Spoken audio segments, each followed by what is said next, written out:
Hello, my name is Patrice Folks and I'm going to be your navigator through type 2 diabetes. What is diabetes? Diabetes is a condition that affects how the body turns food into energy. During diabetes, either your body doesn't make enough insulin or cannot use the insulin it makes, causing blood glucose levels to be higher than normal. Type 1 diabetes is when the body does not produce insulin. Insulin is a hormone needed to help get glucose from the bloodstream into the cells of the body. Type 1 diabetes also occurs at any age and at any race. Type 2 diabetes is when your body doesn't use insulin properly, which is called insulin resistance. Over time, the body is unable to keep up and produce enough insulin to maintain normal blood glucose levels, causing these levels to increase. Type 2 diabetes is the most common type of diabetes and usually occurs in adults, but more children and teens are acquiring the disease. Gestational diabetes only occurs in pregnant women and usually during the late stages. During gestational diabetes, hormones from the placenta block the action of the mother's insulin in her body, causing insulin resistance. Pregnant women who have gestational diabetes are 2 to 3 times more likely to have it in future pregnancies and are at an increased risk of developing type 2 diabetes in the future. Diabetes is the 7th leading cause of death in the United States and number 1 cause of kidney failure. There are more than 30 million people diagnosed with diabetes, 90 through 95% with having type 2. Type 2 diabetes is more prevalent in people over 40, but increasing in numbers for overweight children, teens, and young adults.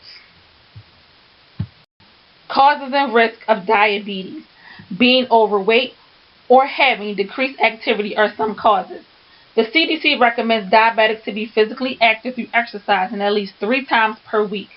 Genetics also play a part in acquiring the disease, as well as being 45 years or older, being African American, Hispanic, Latino American, American Indian, or Alaskan Native. Gestational diabetes is another risk.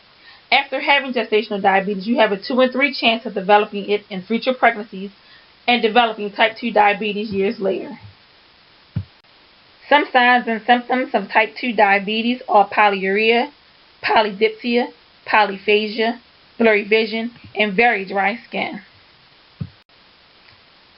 Other symptoms of type 2 diabetes are numbness or tingling of the hands or feet, fatigue, slow healing sores, increased infections, and unplanned weight loss. Symptoms can sometimes develop over several years or aren't noticeable at all.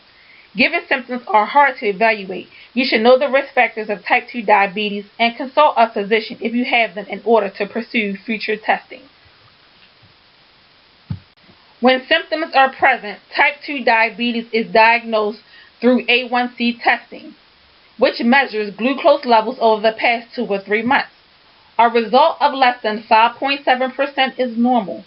5.7 through 6.4% is prediabetes, and 6.5% or higher is diabetes. A fasting glucose testing measures your blood sugar after not eating overnight. A level of 99 or lower is normal. 100 through 125 is prediabetes, and 126 or greater is diabetes. A glucose tolerance testing measures your sugar before and after drinking a glucose-containing liquid. For this test, you have to fast overnight and have your blood drawn. Next, you drink the glucose liquid and have your sugar drawn 1, 2, and 3 hours afterwards. After 2 hours, your sugar level should be 140 or lower. 140 through 199 is prediabetes, and 200 or greater is diabetes. Random glucose testing measures your blood glucose levels at any time. A result of 200 or higher is diabetes. Diabetes is treated and managed through monitoring glucose levels. This is the main tool in monitoring and controlling diabetes. Glucose levels are checked using the glucose meter. A target range of 80 through 130 are suggested before meals and less than 180 1 to 2 hours after meals. In checking glucose levels, be mindful of hypo and hyperglycemia. Hypoglycemia is when glucose levels are below 70 and patients show symptoms such as feeling shaky, sweating, chills, confusion, anxious, dizzy, nauseated, fatigued, seizures, coordination problems, and headaches. Hyperglycemia is high glucose levels and shows symptoms of increased thirst and urination and high levels of sugar in the urine. Hypoglycemia is treated with 15 grams of carbohydrates, such as glucose tablets, 1/2 cup of juice or soda, 1 teaspoon of sugar or honey, 1 cup of milk or candy. In 15 minutes after consumption, recheck glucose to see if normal, which is at least 70. If glucose is not normal, repeat steps until results of 70 or above. If hypoglycemia persists, diabetic medications may need to be adjusted. Hyperglycemia can occur due to illness, stress, or personal issues, or maybe overeating. It is treated by exercising, cutting down on food intake, or fixing the underlying issue. Untreated hyperglycemia can be life-threatening. Lifestyle changes consist of diet, which is healthy food choices, eating in moderation, exercising, staying active, and having an exercise regimen. Yearly health visits to primary care providers, such as your optometrist, dental checkups, and podiatrist, helps to minimize complications to diabetes. Getting vaccinated helps to reduce complications associated with diabetes. The flu and pneumonia are dangerous for those with diabetes and other chronic conditions. People with diabetes have a greater risk of dying from the flu and pneumonia. The flu vaccination should be administered in September, and the pneumonia vaccination any time of the year. Medications used to manage diabetes consist of oral and/or insulin. Some of the common pill form medications are alpha-glucosidase inhibitors, which blocks the breakdown of starches, bivalirudin, which decreases the amount of glucose produced by the liver. Bile acid sequestrants helps to reduce LDL cholesterol. Dopamine 2 agonist lowers glucose levels after meals.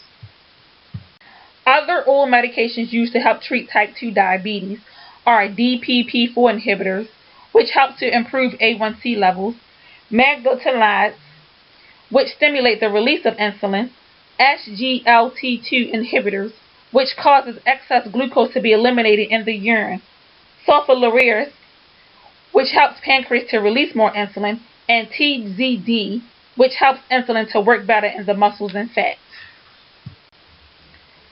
Insulin is another way to help treat diabetes. This chart shows the 4 different types of insulin: rapid, short-acting, intermediate, and long-acting, and their actions after injection.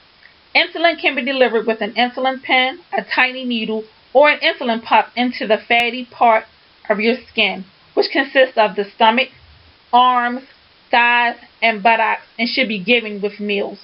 Oral and insulin medication should be used according to how prescribed by your primary care provider.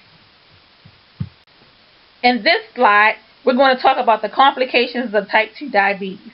Untreated or uncontrollable diabetes can lead to vision loss. People with diabetes can develop eye problems such as glaucoma, cataracts, and detached retina. Uncontrolled diabetes can also lead to blindness if left untreated.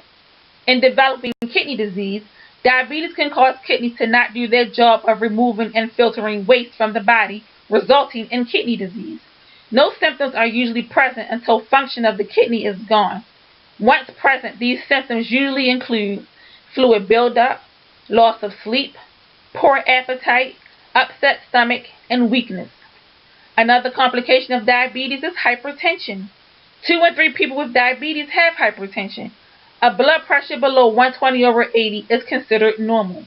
Over 120/80 through 140/90 is prehypertensive, and 140/90 or greater is considered hypertensive. Hypertension is a silent killer and will not go away unless treated and changes to lifestyles are made. Diabetic neuropathy is nerve damage caused by diabetes. The most common type of nerve damage, peripheral neuropathy, is tingling, pain, numbness, or weakness in your feet and hands. This can be prevented or delayed with glucose control. With heart disease, people with diabetes are twice as likely of having a heart attack or stroke. Maintaining your glucose levels lowers your chance of heart disease. As far as skin complications, People with diabetes are more prone to bacterial and fungal infections. They are also at risk of acquiring diabetic blisters and foot ulcers. DKA, diabetic ketoacidosis, is caused when your body doesn't produce enough insulin, which causes your glucose levels to rise and start to produce excessive ketones in the blood, eventually going into the urine. Usually rare in people with type 2 diabetes, DKA can become life-threatening within a few hours. Warning signs are frequent thirst and urination, vomiting, nausea, difficulty breathing, fruity breath, and high glucose levels and ketones in the urine. We're providing patient education and having a support system of family, friends, and doctors. Patients are able to cope with and manage type 2 diabetes, leading them towards healthier and productive lives. This is the end of the presentation. My name is Patrice Folks, and thanks for listening.